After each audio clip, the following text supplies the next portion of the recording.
एक बार फिर से स्वागत है आपका हमारे चैनल पे। और आज इस वीडियो में हम जो चर्चा करेंगे वो करेंगे सीटेट से जुड़ा हुआ एक टॉपिक है, मानसिक रूप से मंद बालक के बारे में। ठीक है, जो बालक होते हैं जो मानसिक रूप से मंद होते हैं, कमज़ोर होते हैं, इनके बारे में जानेंगे। ठीक है ना, मंद बालक कौन होते हैं और क्या ऐसे कारण हैं, इनकी विशेषताएं क्या क्या होती हैं, कारण क्या है इन मंद बुद्धि के, और इसका प्रावधान क्या है, किस किस तरीके से जो है प्रावधान कह रहा हूँ मैं, क्या क्या ऐसे उपाय हैं जिससे कि हम इनको सुधार सकते हैं, सुधार इसमें लाया जा सकता है। ठीक है, तो वीडियो को एंड तक देखें।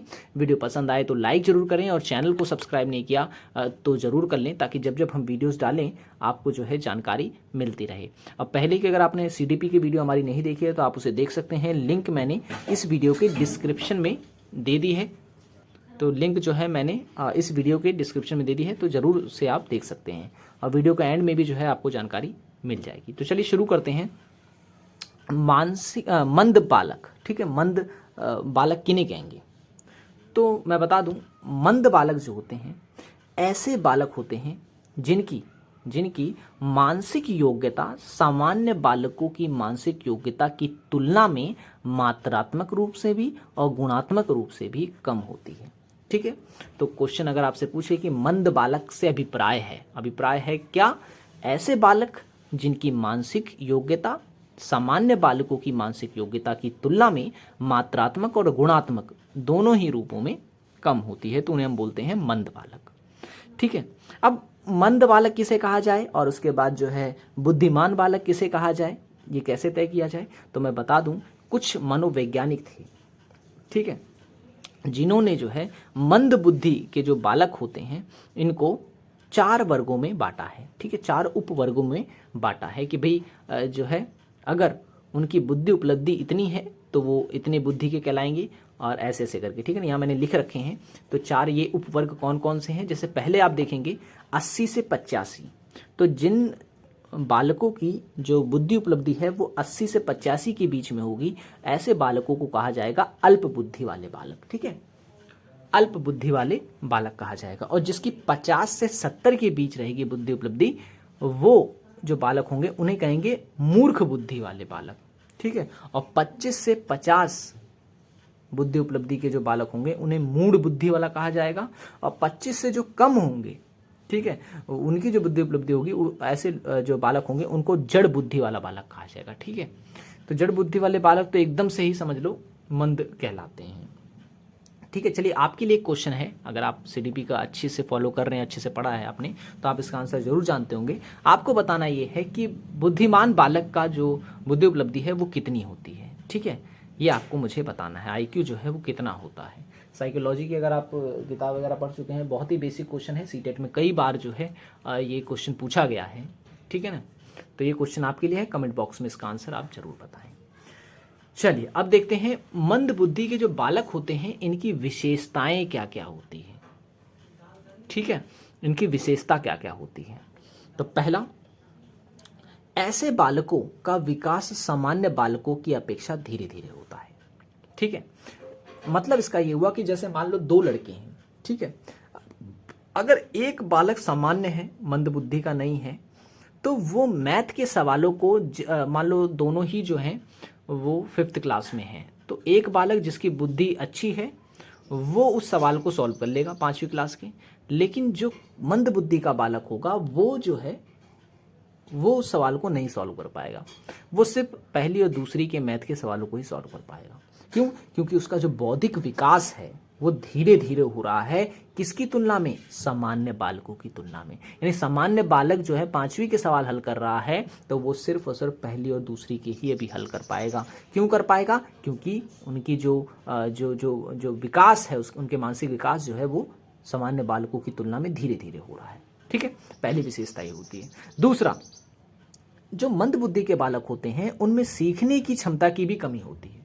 ठीक है, ऐसे जो बालक होते हैं वो सीखना तो बिल्कुल नहीं चाहते। ठीक है, उन्हें पढ़ाई लिखाई और कोई भी चीज हो उससे वो दूर भागते हैं। अगला, आत्मविश्वास की कमी, सेल्फ कॉन्फिडेंस इनके पास बिल्कुल नहीं होता है। ठीक है, ऐसे जो बालक होते हैं वो कोई भी काम अगर करते हैं तो उसके पीछे उनका जो उद्देश्य होता है वो मतलब निश्चित नहीं होता है। ठीक है, वो उसे जो है नामात्र महत्व देते हैं। ठीक है, इससे पता चलता है कि जो बच्चा है वो उसके अंदर आत्मविश्वास नहीं है। ठीक है, उसे नहीं पता कि ऐसा जो काम कर रहा है उससे क्या होगा क्या नहीं होगा। ठीक है, अगला है रचनात्मक और सृजनशीलता की कमी। यानी जो ऐसे जो बच्चे होते हैं मंदबुद्धि वाले, उनके अंदर क्रिएटिविटी कहीं ना कहीं नहीं होती है। ठीक है, जो सामान्य बालक होते हैं उनके अंदर एक क्रिएटिविटी होती है। ठीक है, एक क्रिएटिविटी होती है, किस चीज़ को करने की रचनात्मकता होती है उनके अंदर। ठीक है ना, सृजनशीलता होती है, लेकिन मंदबुद्धि के बालक में यही चीज़ नहीं होती है, उनके अंदर इसकी कमी होती है। अगला है स्वास्थ्य अक्सर खराब होता है। ये भी जो है बहुत ही महत्वपूर्ण पॉइंट है कि स्वास्थ्य जो है अक्सर खराब होता है। यानी ऐसे जो बालक होते हैं मंदबुद्धि का, देखिए असक्षम होना का मतलब ये है कि कोई भी ऐसा कार्य होता है जो कि कौशल से जुड़ा होता है, वो जो है उसको वो ठीक सही से नहीं समझ पाता, नहीं कर पाता है, उसको नहीं सीख पाता है। ठीक है, तो ये विशेषता हो गई मंदबुद्धि के बालक की। अब उसके बाद बात करते हैं कि जो कारण क्या है जो मंदबुद्धि बालकों में होती है। ठीक है, उसके कारण क्या होते हैं। तो आप देखेंगे पहला जो कारण होता है इसका, वो होता है वंशानुक्रम।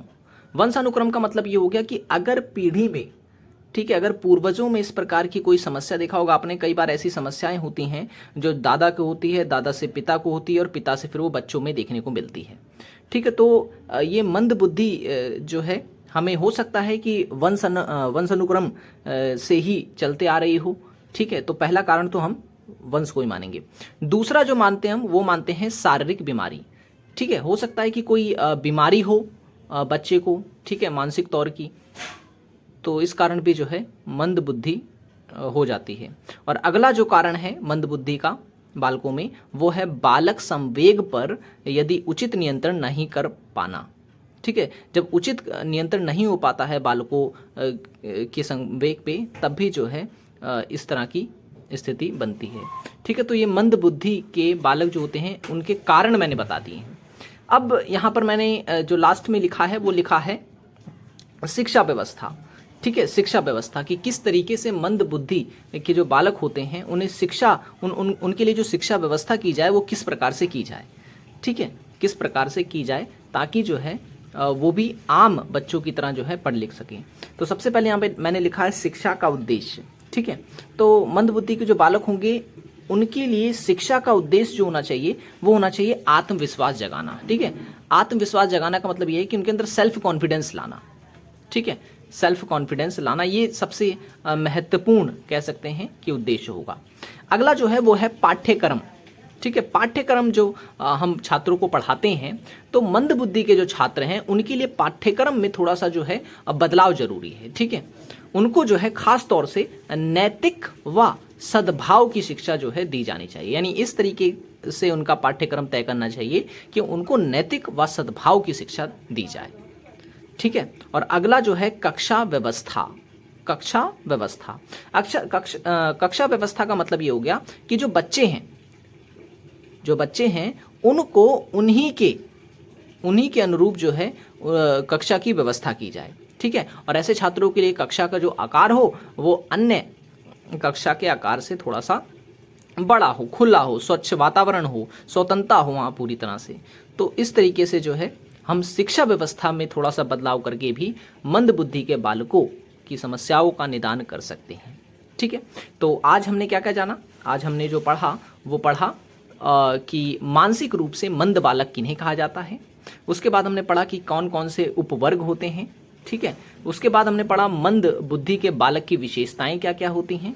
फिर उसके बाद मंद बुद्धि के कारण क्या है बालकों में, और फिर पढ़ा हमने शिक्षा व्यवस्था के बारे में कि किस तरह की शिक्षा व्यवस्था जो है उनको दी जानी चाहिए ताकि जो है उनके अंदर बदलाव लाया जा सके।